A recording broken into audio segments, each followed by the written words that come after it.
In the annals of history, few tales are as chilling as that of Sultan Mehmed III, a ruler who ascended the throne over the lifeless bodies of his 19 brothers and later ordered the execution of his own son. This is a story of power, paranoia, and the dark side of dynastic succession. The Ottoman Empire, a formidable force bridging east and west, was at its zenith. Yet, within the gilded walls of its palaces, a brutal practice ensured the empire's continuity: fratricide. Instituted by Mehmed II, known as Mehmed the Conqueror, the law of fratricide was a grim decree allowing a sultan to eliminate his brothers to prevent civil war and ensure a stable reign. This decree stated, "Whichever of my sons inherits the sultanate, it behooves him to kill his brothers in the interest of world order. Most jurists have approved this. Let action be taken accordingly." Born in 1566, Mehmed III was the son of Sultan Murad III. Groomed for leadership, he was appointed governor of Manisa, a customary role for Ottoman princes. However, his path to the throne was paved with blood. Upon his father's death in 1595, Mehmed III ascended as sultan. To secure his position, he ordered the execution of his 19 brothers, some mere infants. This act, though rooted in tradition, sent shock waves through the empire. The sheer scale of the executions was unprecedented, even in a realm accustomed to such measures. The court was left in a state of unease. Many officials, even those loyal to the new sultan, were horrified by the brutality of the purge. Some believed it was a necessary evil, while others feared it set a dangerous precedent. The harem, where many of the executed princes had been raised, was plunged into mourning.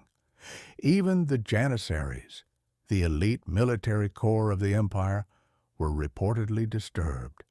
While they had seen executions before, never had a sultan ordered the deaths of so many royal heirs at once.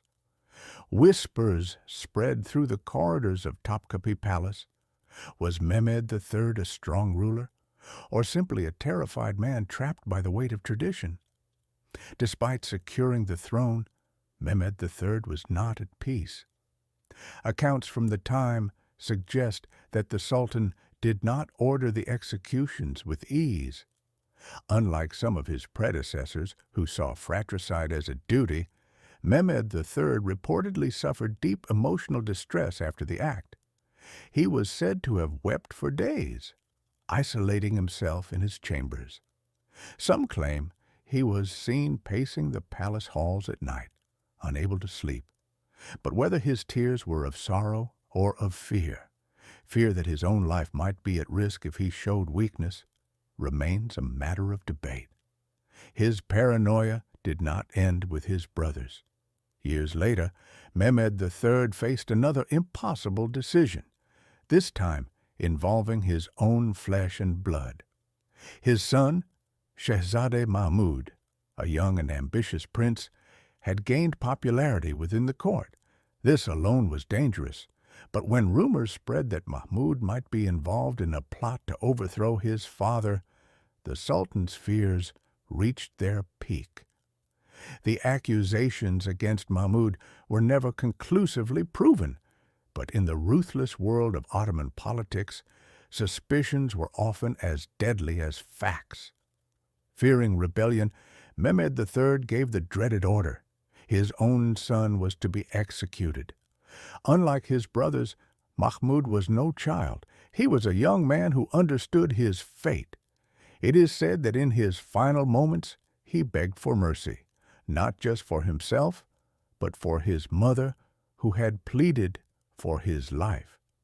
But in the cold corridors of power, mercy was a rare commodity. The court was shaken once more. Even those who had accepted fratricide as a necessity now questioned the wisdom of killing a son and heir.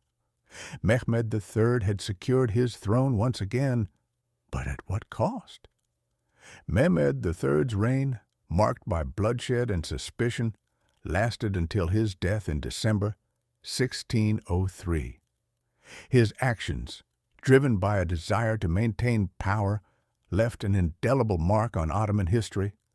The legacy of his rule serves as a testament to the lengths rulers would go to preserve their dominion, even at the cost of their own blood. The pursuit of power has often blurred the line between duty and cruelty, leaving behind stories both fascinating and terrifying. What do you think? Was Mehmed III a victim of tradition or a ruler consumed by paranoia? Let us know your thoughts in the comments. If you enjoyed this deep dive into history, make sure to like, share, and subscribe to our channel for more captivating stories from the past. And don't forget to turn on notifications so you never miss an update.